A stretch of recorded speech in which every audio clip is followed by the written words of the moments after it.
vou dar um cheiro. Ai, amor. Seu pai tá chorando, tá pensando no carnê. Olha que coisa triste.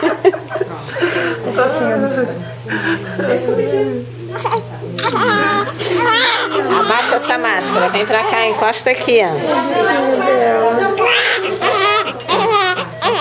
Vai bem aqui. Vocês dois, olhando pra cá pra cima. E depois seleciona aí. Ficou lindo, deixa eu tirar mais uma.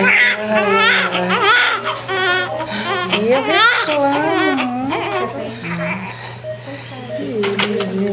Ah, meu amor. Pequenininha da mamãe. Muito bonitinha a tua menina, viu? Olha, minha. Olha a língua dela. Quer botar a mão na boca mostrando a língua. Olha. Criada. Pode.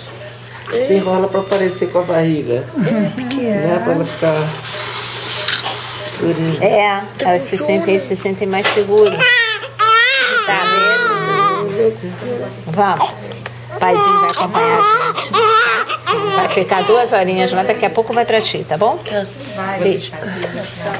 Vamos lá, então. Então, tchau, pai. Parabéns. Obrigado. Tá tudo bem com ela, vou dar um remedinho pra ela relaxar. Tá ótimo. Dá um remedinho pra ela relaxar. Parabéns, Alexandre. Valeu. Pessoal,